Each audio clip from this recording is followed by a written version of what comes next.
Praise the Lord. இன்றைய தேவன் நமக்கு கொடுத்திருக்கிற வார்த்தை யோவான் 1வது அதிகாரம் 36வது வசனம். இயேசு நடந்து போகிறதை அவன் கண்டு, இதோ தேவ ஆட்டுக்குட்டி என்றான். இந்த இடத்துல யோவான் ஸ்நானகன் இயேசு கிறிஸ்துவை குறித்து சொல்லுகிற ஒரு வார்த்தை தான் இது. தம்முடைய சீசர்ட்ட சொல்றாரு, இயேசு புற பார்த்து, இதோ தேவ ஆட்டுக்குட்டி. தேவ ஆட்டுக்குட்டி அப்படின்னா என்ன? நம்ம இந்த நாளில் லென்த் நாளில் இருக்கிறோம். இன்னைக்கு குறிப்பாக இயேசு நமக்காக சிலுவை சுமந்தார், நமக்காக ரத்தம் சிந்தினார், நமக்காக ஜீவனை கொடுத்தார் அப்படின்னு சொல்கிறோம். இந்த ஜீவனை கொடுப்பாருங்கிறது தான் என்ன பண்ணுறான் இந்த இடத்துல தேவ ஆட்டுக்குட்டி. இந்த தேவ ஆட்டுக்குட்டியான இயேசுவால் நமக்கு உண்டாகிற நன்மை என்ன?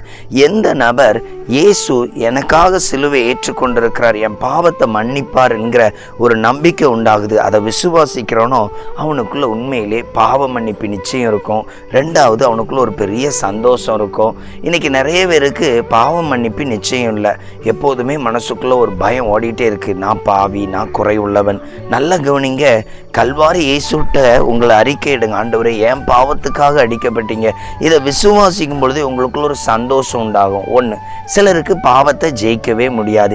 எப்போதும் இந்த பாவ போராட்டம் அவங்களை என்ன பண்ணும், கஷ்டப்படுத்திக்கிட்டே இருக்கும். இன்னைக்கு தான் நல்லா ஜோமன்ட்டு போயிருப்பாங்க, அடுத்த கொஞ்ச நேரத்துலேயே அந்த பாவ போராட்டம் அவங்கள விழ வச்சு அவங்கள கஷ்டப்படுத்தும். ஆண்டவர்கிட்ட ஜோம் பண்ணும் பொழுதே கேளுங்க, எனக்காக ரத்த சிந்தி என்னை மீட்கும்படியாக அல்லவா, எனக்கு விடுதலை கொடுக்கும்படியாக அல்லவா என்னை தெரிந்து கொண்டீங்க, எனக்கு ரட்சிப்பை கொடுங்க, எனக்கு விடுதலையை கொடுங்க. இப்படி நீங்கள் கேட்கும் பொழுதே ஏசப்பா பாவத்தை செய்யாதபடிக்கு உங்களுக்கு பாவத்தை ஜெயிக்கிற கிருபையை உங்களுக்கு தருவார். அதனால இயேசு உங்களுக்காக ரத்தம் சிந்தி இருக்கிறார், உங்களுக்காக அடிக்கப்பட்டிருக்கிறார். கவலைப்படாதீங்க, அர்ப்பணிக்கும் பொழுது இயேசு நிச்சயமா உங்களை ஆசீர்வதிப்பார். ஜெபம் பண்ணலாமா? ஸ்தோத்திரிக்கிற இயேசப்பா, கல்வாரி அன்பிலிருந்து பெற்றுக்கொள்ளுகிற பாவ மன்னிப்பு நிச்சயம், பாவத்தை ஜெயிக்கிற கிருபை ஒவ்வொரு பிள்ளைகளுக்கும் கொடுங்க. யாரெல்லாம் பாவத்தில் ஜெயிக்க முடியாமல் பாவத்தோ நிமித்தம் துக்கத்தோடு இருக்கிறாங்களோ அந்த பிள்ளைகளுக்கு கர்த்தாவே நீங்கள் விடுதலை கொடுங்க.